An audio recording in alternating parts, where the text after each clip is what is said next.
আমি সুস্থ একজন মানুষ গিয়েছিলাম ডাক্তার আমানত খান হসপিটাল, মিরপুর কাওলাপাড়া 1 নম্বর।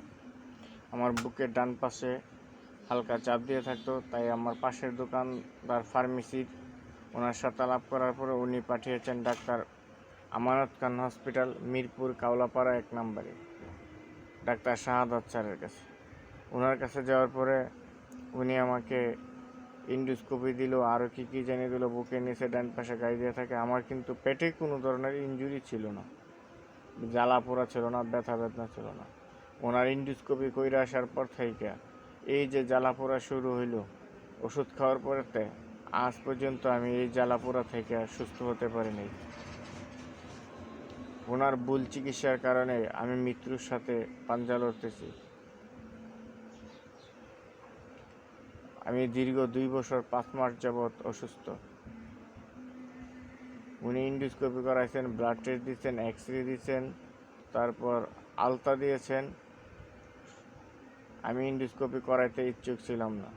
ওনার সাথে যে নার্স থাকে, ওই মহিলা বললেন ইন্ডোস্কোপি না করলে আমরা চিকিৎসা করব না। ওনার কথার ভিত্তিতে আমি বললাম চিকিৎসা করতে আসি, আচ্ছা করব। এই ইন্ডোস্কোপি করাই আমার কাল হয়ে দাঁড়িয়েছে। ইন্ডোস্কোপি করে এসে উনি যে ওষুধ দিয়েছেন, ওষুধ আমাকে রিয়াকশন করেছে। আমি ওষুধ খাওয়ার পরতে আজ পর্যন্ত সুস্থ হতে পারিনি। আমি খুব গুরুতর অসুস্থ অবস্থায় আছি।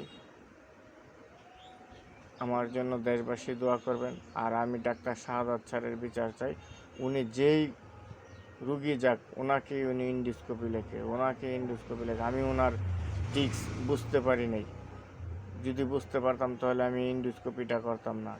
ইন্ডোস্কোপি করার পরে উনি আমাকে আলসারের ওষুধ দিয়েছেন। এই ওষুধ খাওয়ার পরে 3 দিন পরের থেকে আমি অসুস্থ। আজ পর্যন্ত আমি সুস্থ হতে পারিনি।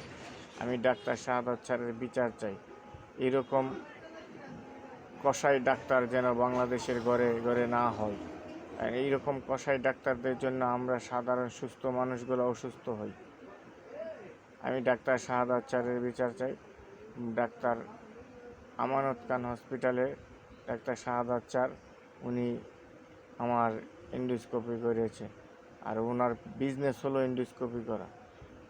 উনি এই বিজনেস থেকে সরে আসুক, আমার মতো গরিব মানুষগুলা যাতে অসুস্থ না হয়। আমি দীর্ঘ 2 বছর 5 মাস যাবৎ বিছানা শয্যা চাই। আমার জন্য দেশবাসী দোয়া করবেন, আমি যেন দ্রুত সুস্থ হতে পারি। আর আমি ডাক্তার শাহাদাত স্যারের বিচার চাই বাংলাদেশ সরকারের কাছে। ওনার মতো পাষণ্ড ডাক্তার যেন আর না হয়।